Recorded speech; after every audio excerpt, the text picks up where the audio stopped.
Hello, Squirrel Squad! It's time to get back into our book, Good Wives. I think we're in chapter 11.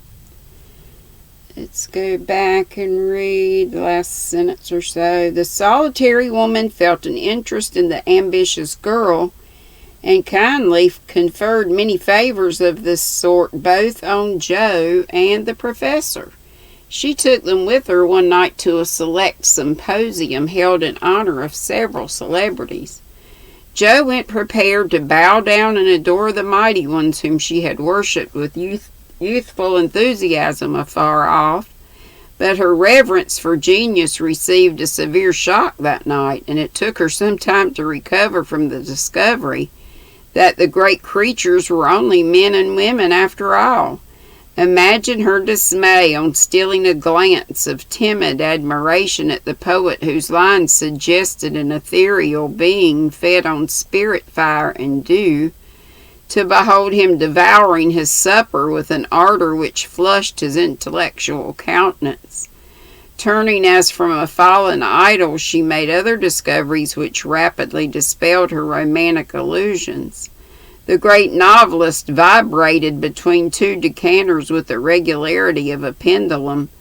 The famous divine flirted openly with one of the Madame de Staëls of the age, who looked daggers at another Corinne, who was amiably satirizing her, after outmaneuvering her in efforts to absorb the profound philosopher who imbibed tea Johnsonally and appeared to slumber, the loquacity of the lady rendering speech impossible, the scientific celebrities, forgetting their mollusk in glacial periods, gossiped about art while devoting themselves to oysters and ices with characteristic energy. The young musician who was charming the city like a second Orpheus talked horses, and the specimen of the British nobility present happened to be the most ordinary man of the party. Before the evening was half over, Jo felt so completely disillusioned that she sat down in a corner to recover herself. Mr. Bear soon joined her, looking rather out of his element, and presently several of the philosophers, each mounted on his hobby, came ambling up to hold an intellectual tournament in the recess. The conversations were miles beyond Jo's comprehension, but she enjoyed it, though Kant and Hegel were unknown gods. The subjective and objective unintelligible terms, and the only thing evolved from her inner consciousness was a bad headache after it was all over. It dawned upon her gradually that the world was being picked to pieces and put together on new and, according to the talkers, on infinitely better principles than before. That religion was in a fair way to be reasoned into nothingness, and intellect was to be the only God. Jo knew nothing about philosophy or metaphysics of any sort, but a curious excitement, half pleasurable, half painful, came over her as she listened, with a sense of being turned adrift into time and space, like a young balloon out on a holiday. She looked round to see how the professor liked it, and found him looking at her with the grimmest expression she'd ever seen him wear.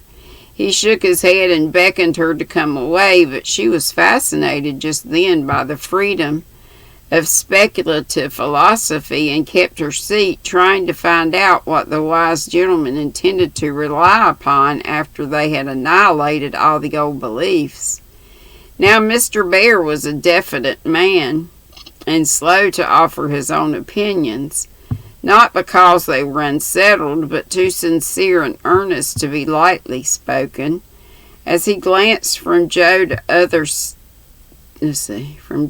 several other young people, attracted by the brilliancy of the philosophic pyrotechnics, he knit his brows and longed to speak, fearing that some inflammable young soul would be led astray by the rockets. to find when the display was over that they had only an empty stick or a scorched hand. He bore it as long as he could, but when he was appealed to for an opinion, he blazed up with honest indignation and defended religion with all the eloquence of truth, an eloquence which made his broken English musical and his plain face beautiful.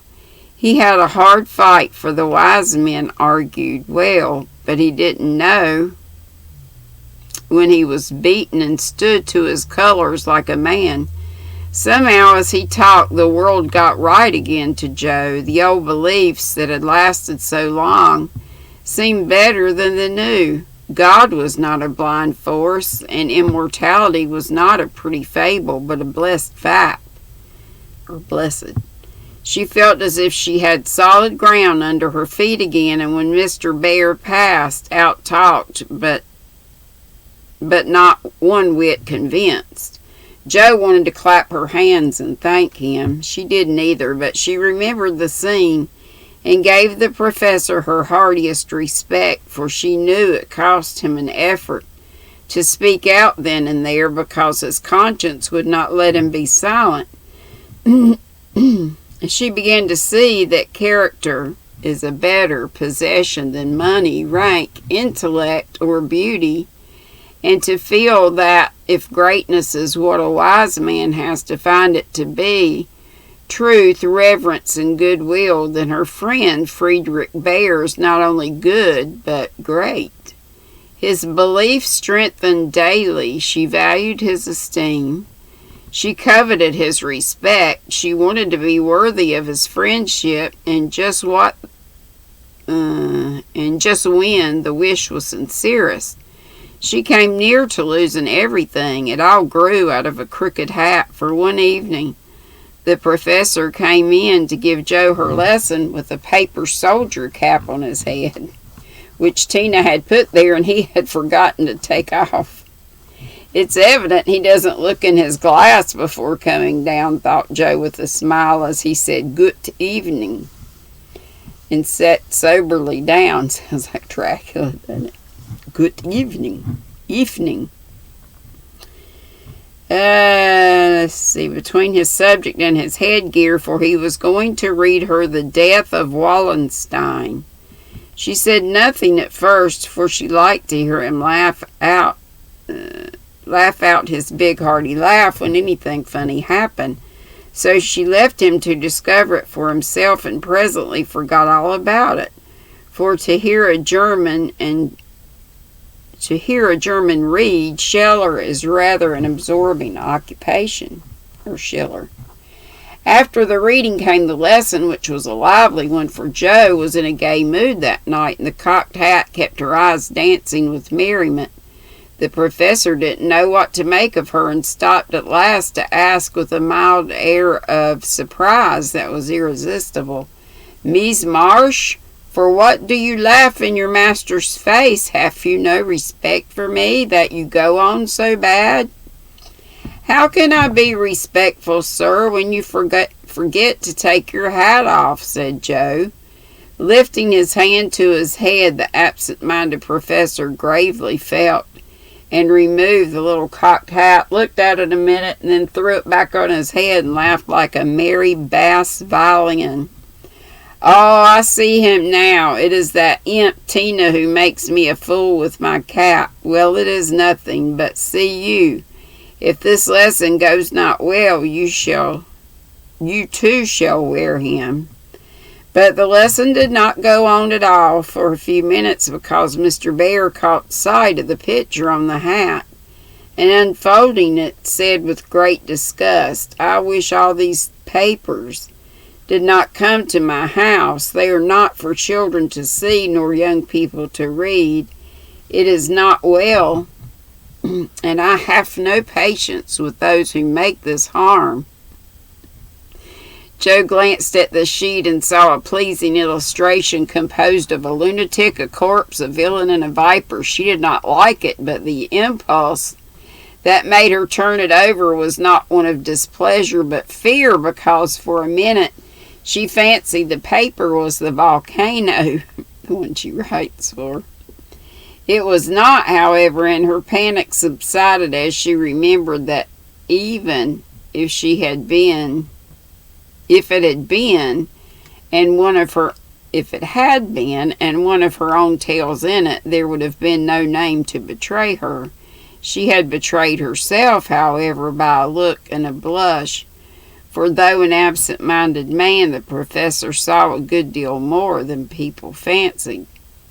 He knew that Jo wrote and had met her down among the newspaper offices more than once, but as she never spoke of it, he asked no questions in spite of a strong desire to see her work. Now it occurred to him that she was doing what she was ashamed to own, and it troubled him. He did not say to himself, "It's none of my business, I've no right to say anything," as many people would have done. He only remembered that she was young and poor, a girl far away from mother's love and father's care, and he was moved to help her with an impulse as quick and natural as that which would prompt him to pull out his hand to save a baby from a puddle. All this flashed through his mind in a minute, but not a trace of it appeared in his face. And by the time the paper was turned and Jo's needle threaded, it was ready to say quite naturally, but very gravely, "Yes, you are right to put it from you. I do not think that good young girls should see such things. They are made pleasant to some, but I would more rather give my boys gunpowder to play with than this bad trash. All may not be bad, only silly, you know, and if there's a demand for it, I don't see any harm in supplying it. Many very respectable people make an honest living out of what are called sensation stories," said Jo, scratching gathers so energetically that a row of little slits followed her pen. "There is a demand for whiskey, but I think you and I do not care to sell it. If the respectable people knew what harm they did, they would not feel that the living was honest. They have no right to put poison in the sugar plum and let the small ones eat it. No, they should think a little and sweep mud in the streets before they do this thing." Mr. Bear spoke warmly and walked to the fire, crumpling the paper in his hands. Jo sat still, looking as if the fire had come to her, for her cheeks burned long after the cocked hat had turned to smoke and gone harmlessly up the chimney. "I should like much to send all the rest after him," muttered the professor, coming back with a relieved air. Jo thought what a blaze her pile of papers upstairs would make, and her hard-earned money lay rather heavily on her conscience at that minute. Blah, blah, blah. Then she thought consolingly to herself, "Mine are not like that. They're only silly, never bad, so I won't be worried." And taking up her book, she said with a studious face, "Shall we go on, sir? I'll be very good and proper now." "I shall hope so," was all he said, but he meant more than she imagined, and the grave, kind look he gave her made her feel as if the words "weekly volcano" were printed in large type on her forehead. As soon as she went to her room, she got out her papers and carefully read every one of her stories. Being a little short-sighted, Mr. Bear sometimes used eyeglasses, and Jo had tried them once, smiling to see how they magnified the fine print of her book. Now she seemed to have on the professor's mental or moral spectacles also, for the thoughts of these poor stories glared at her dreadfully and filled her with dismay. "They are trash, and will soon be worse trash if I go on, for each is more sensational than the last. I've gone blindly on, hurting myself and other people for the sake of money. I know it's so, for I can't read this stuff in sober earnest without being horribly ashamed of it. And what should I do if they were seen at home or Mr. Bear got hold of them? Joe turned hot at the bare idea and stuffed the whole bundle into her stove, nearly setting the chimney afire with the blaze. Yes, that's the place for such inflammable nonsense. I'd better burn the house down, I suppose, than let other people blow themselves up with my gunpowder, she thought as she watched the demon of the juror whisk away, a little black cinder with fiery eyes. But when nothing remained of all her 3 months' work except a heap of ashes and the money in her lap, Joe looked sober as she sat on the floor, wondering what she ought to do about her wages. I think I haven't done much harm yet, and may keep this to pay for my time, she said after a long meditation, adding impatiently, I almost wish I hadn't any conscience. It's so inconvenient if I didn't care about doing right. And it didn't feel uncomfortable when doing wrong. I should get on capitally. I can't help wishing sometimes that Mother and Father hadn't been so particular about some things. Ah, Joe, instead of wishing that, thank God that Father and Mother were particular, and pity from your heart those who have no such guardians to hedge them round with principles which may seem like prison walls to impatient youth, but which will prove sure foundations to build character upon in womanhood. Joe wrote no more sensational stories, deciding that the money did not pay for her share of the sensation, but going to the other extreme.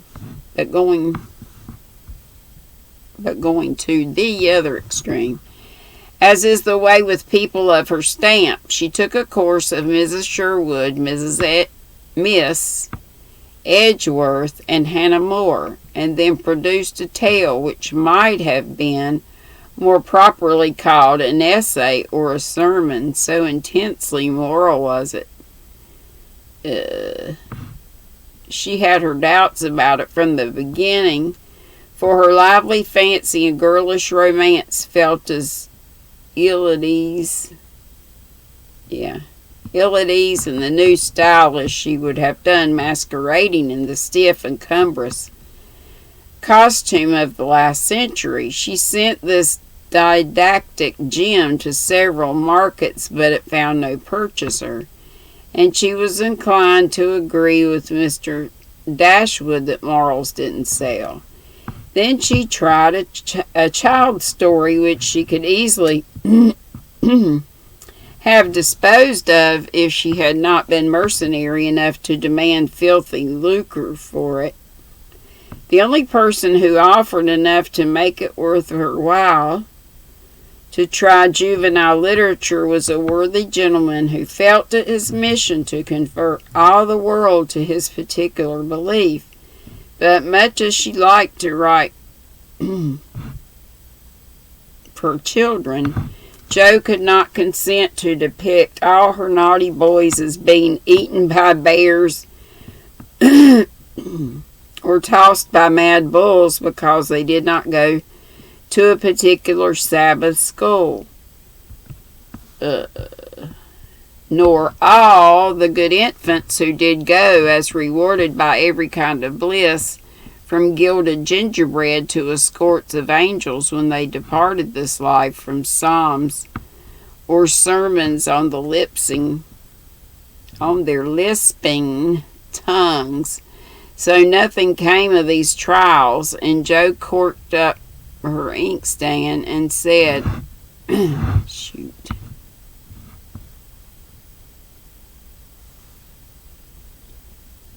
in a fit of very wholesome humility, I don't know anything. I'll wait until I do before I try again, and meantime, sweep mud in the street.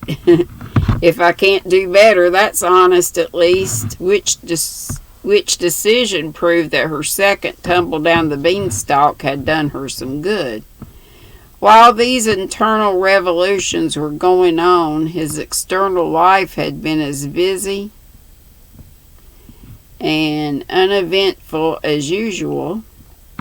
And if she sometimes looked serious or a little sad, no one observed it but Professor Bear. He did so quietly that Joe never knew he was watching to see if she would accept and profit by his reproof, but she stood the test, and he was satisfied, for though no words passed between them, he knew that she had given up writing. Not only did he guess it, Not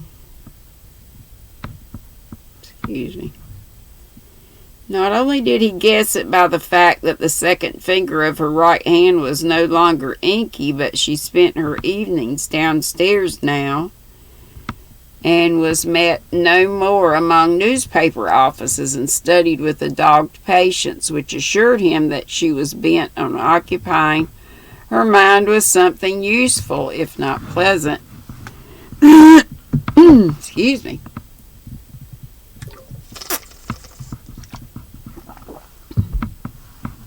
Dang old pollen.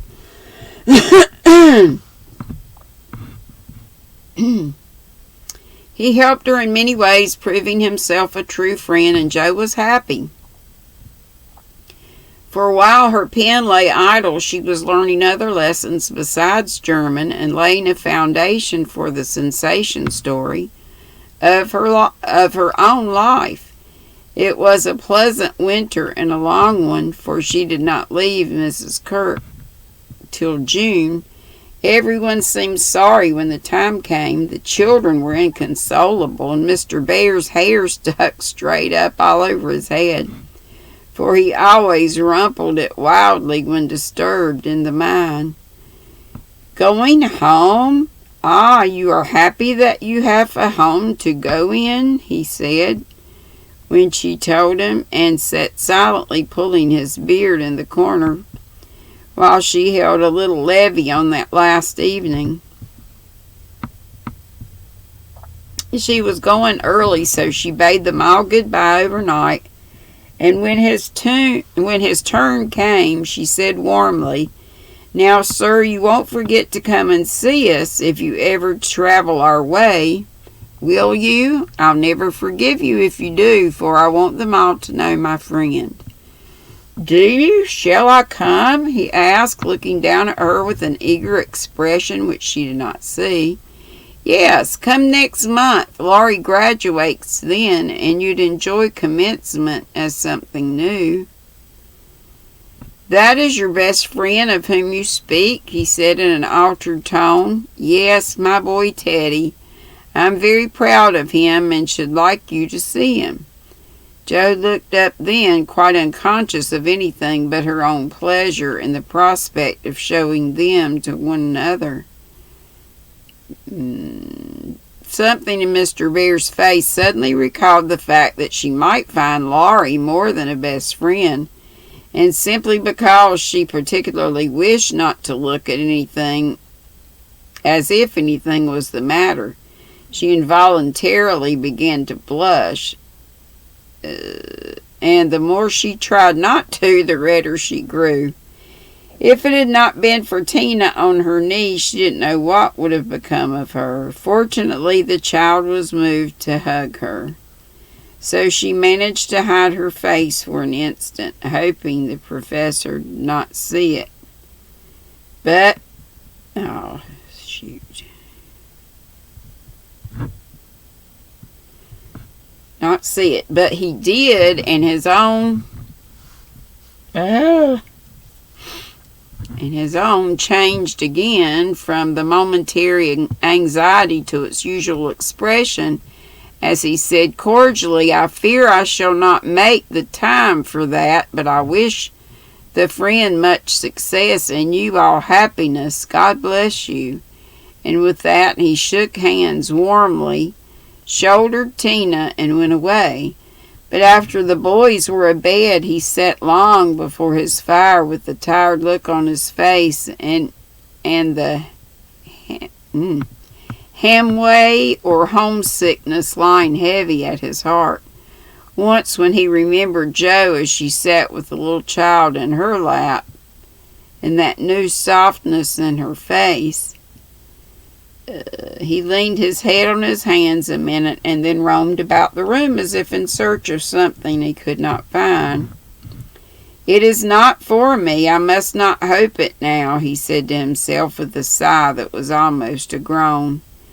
Then, as if reproaching himself for the longing that he could not repress, he went and kissed the two tousled heads upon the pillow, took down his seldom used meerschaum, and opened his Plato. He did his best and did it manfully, but I don't think he found that a pair of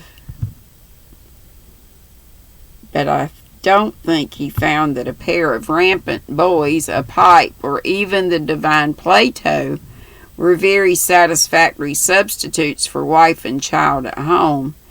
Early as it was, he was in the station next morning to see Jo off, and thanks to him, she began her solitary journey with the pleasant memories of a familiar face shining its farewell, a bunch of violets to keep her company, and best of all, the happy thought, "Well, the winter's gone, and I've written no books, earned no fortune, but I've made a friend worth having, and I'll try to keep him all my life." Finally, the end of that chapter. Lordy, the lengths of these chapters gonna kill me. Have a wonderful Saturday evening. Sun's coming in on me. And I'll be live again at 3. We didn't have a very big crowd today, so I hope you can make it tomorrow. Hope you saw my challenge, Moss Stitch GrannyDee's hashtag GrannyDee's Moss Stitch May challenge. Hope you'll join us in that. Love you. Be sweet. Don't be ugly. Bye-bye.